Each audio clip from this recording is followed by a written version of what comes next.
is in the latest Nation that I have from February 10th, which you may know. There is a book review of the story of Death Foretold, the coup against Salvador Allende, September 11th, 1973. And there was a couple things in this that the author, Oscar Guardiola Rivera, who wrote it, talks about the mindset that precipitated the coup with the CIA. That's right. And Kissinger's Henry Kissinger's. Yeah. And with help from religious zealots in Chile and in Brazil. But he talks about that the Pinochet election, the Pinochet dictatorship after Allende's election, in conjunction with U.S., the conservatism of the U.S. or the Milton hawkishness, Friedman, I think, actually went down there, if I remember correctly. that some people call neoliberalism, but I do not, produce the norms that govern the world today. And it says that it's a philosophical idea combined with historical events. And it says that there's an assumption by the powerful that creative working class intellectuals do not exist. That's not a thing. That when they vote for things that they don't like, or what this man was saying, you're worth what you're worth. He's assuming there's no such thing as a creative poor person or an intellectual poor person. He probably thinks there's no value to them except for the fact that they could get a $2 job. Right. Period. And he said, so they're saying that they have no belief that creative working class intellectuals exist, even though they divide the world into two sorts of people. Themselves and the rest, and that justifies economic inequality by pointing to the alleged infantile barbarism of the powerless. And then it says that, and hence exploitable, as Henry Kissinger's ideas about people were. And then he even is quoted as saying, history never has and never will occur in the South, meaning the South Americas. Saying that's how little I think of these people. So I can create and move like a chessboard because they won't make history. Right. By history, they're not talking about, right, exactly. They're not talking about time proceeding, just that nothing that will happen down there will have any influence on the future of the world, right. So that it will not be recalled in any real way. I mean, it's sort of the I guess the mirror or the image of Howard Zinn's notion of people's history, that the idea that actually, human beings actually matter, even if they're not king. And right. The libertarian philosophy essentially is survival of the richest, I guess, is really what it comes down to. It doesn't matter how you get there. It's arrogant. And there's even people who are victimized by the very system they're supporting, which is the nature of Republicanism is the cynics and the suckers. You know what I mean? They're constantly voting against their own interests, but be that as it may. It is an arrogance that's justified. And you were talking about it happens in a vacuum. It has to. It has to. And nothing good happens in a vacuum, right? Aerospace. I mean, vacuums. Mining, your Spanx. Vacuums. There's nothing vacuums good. Are good. But vacuums are good, but yes. A vacuum. Right, if you don't want to be inside one. But you have to be in denial, right? You have to. It's the same with any cult or any religious orthodoxy or any orthodoxy of any kind, economic, social, religious, what have you. You must deny externalities. Definitely. You must deny empathy in a way, and have such a sense of short-sightedness that always serves your purposes, and you can't have challenges to it. And then, which also there's a great article in Rolling Stone about IHOP, the International House of Prayer, which is a real thing. It's one of the largest Christian movements happening, the New Apostolic Reformation movement. And it's actually called the International House of Prayer, this thing. But, and they're very anti-gay, and they also have a idea of exclusionary politics, that they are somehow better. These types of Christians are somehow better. And, of course, there's tons of closeted guys in it, and all kinds of stuff. All of what you just reminded me.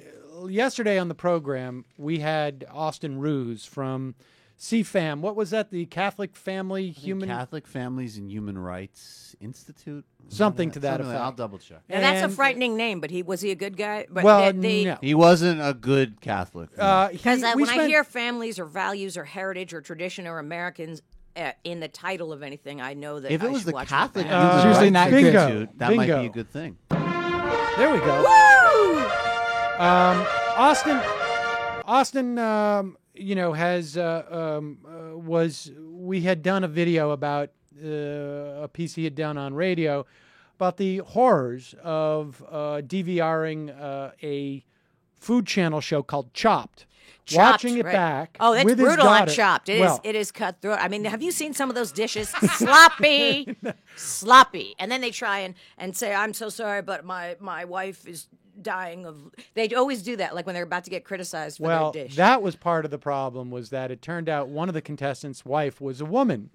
And she was a woman. Oh, there's a lot of LGBT chefs on Chopped. Well, he had to shield his 8-year-old daughter. How does he explain it to her? How can he explain to her? He doesn't want to, because he doesn't want to normalize it. It took about 40 minutes for him to just really admit that this is not really a question about marriage is going to threaten marriage or whatever it is, just that he has a moral problem with gay people. And what I didn't do, and I offer this as an apology to our listeners, we didn't really do any research on CFAM. The only reason why we had him on was because he was on Twitter saying, how could you do this? Say this. Did you about me? need to research it to have to know what where I this didn't person's realize? We didn't realize it was this bad. No, I didn't realize it was this bad. I didn't realize that he had flown to Moscow to praise the Russian anti-gay laws there. Somebody's a closeted. If you're that against it, where there's smoke, there's fire. But by the way, anybody who is going to have a problem with Chopped and bringing in the old chestnut of how do I explain this to my child, do the research. That's fine, but you know that there is so much more going on. I believe that there's a white-knuckled quality to this. And I think, by his own argument, it is perfectly, it is to be expected by the nature of his argument that there will be men out there who are denying their feelings and leading by all outward, from what we can tell, would be a heterosexual life. He feels it's a choice. He may have those feelings or may not. I don't know. Well, he's definitely got some feelings besides being terribly anti-intellectual in this area and panicked and petty. Very I think petty. it's That's probably incredibly his petty. personality type. And also, it probably has to see with the Neanderthal genetics. Some have more than others. There was intermingling sexual encounters between Neanderthals. Yeah. And I guess hominids are more advanced. I could be wrong about that. But as we were evolving, some were a bit more behind. I don't know what the politically correct word is for a people who get $2 an hour. regressive. A Neanderthal that would get $2 an hour. Right, Let's of say. course. Let's put it that way. He's worth what he's worth. Right, of course. But I have read about this before, that there is evidence to support that in nature, some things hang on a little bit longer than others. And in some pockets of the world, there were Neanderthals that weren't as advanced as other pockets of the world. And there was some intermingling between more advanced and less advanced. Yes, and also, that lives on. We were on different evolutionary roads at that point. We had split off from the Neanderthals. They were really more like our cousins, I guess you could say. Well, I feel like some people, I'm being sincere when I say this. I am not joking around. I believe that there is, in the genetic coding of some, a more regressive tendency.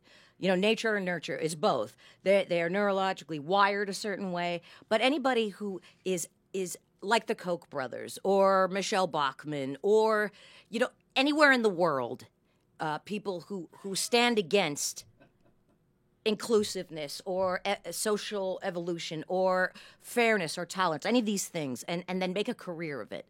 Or down to the neighborhood bully. You're saying they're being run. It's predetermined that their there DNA is forcing them to be regressive. I because feel like they there's want a to go strain- back to the caveman thing. Now, I believe that there is some case to be made for some neurological wiring issues in a person who is so seemingly a sociopath. They aren't, maybe, but they seem to be Now, like the Koch brothers. Now, they probably are intelligent. They're not emotionally intelligent, but they probably are bright guys. And I don't believe for a second they are down with this social nonsense. They're willing to use it. course, They'll ride that absolutely, train. absolutely. But I In have fact, a one feeling of the them's Koch brothers. on record as saying he supports marriage equality. Yeah, They don't I'm care. sure. Yeah. Just much like Dick Cheney, Totally. as long as the money's green, that's the number one issue, right? And the thing is they're willing to play that card of intolerance, to use those people because it suits them. But their issue is different. Their cruelty, so whatever's wrong with them, I don't know that it's more Neanderthal. Then there's some people that are so anti-intellect. Michelle Bachmann, just as one example. There's plenty of others, and even people outside of politics. Just in your the neighborhood bully who is. Oh, you're talking about ridiculous. Adam Carolla.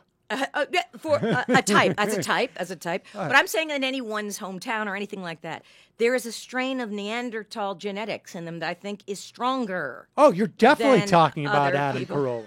Are you taking issue? Did he say something about you? Because Greg Barrett was very upset recently about something Adam Carolla said. I was just. Oh looking at no, Greg no. Barrett. Adam Carolla is just one of those guys who, to me, sort of epitomizes what you're talking about. He's just sort of like casually moronic about politics, but doesn't. The idea that he doesn't know anything of what he's talking about does in no way make him hesitate to talk about those things. But he has no access to "quote unquote" seats of power, and I doubt that he would Well, push it. That well, he's he talks got to. he's got a platform where he Yes, where he talks to people that 300,000 are people. like-minded. I actually have not heard his podcast or whatever you're talking about.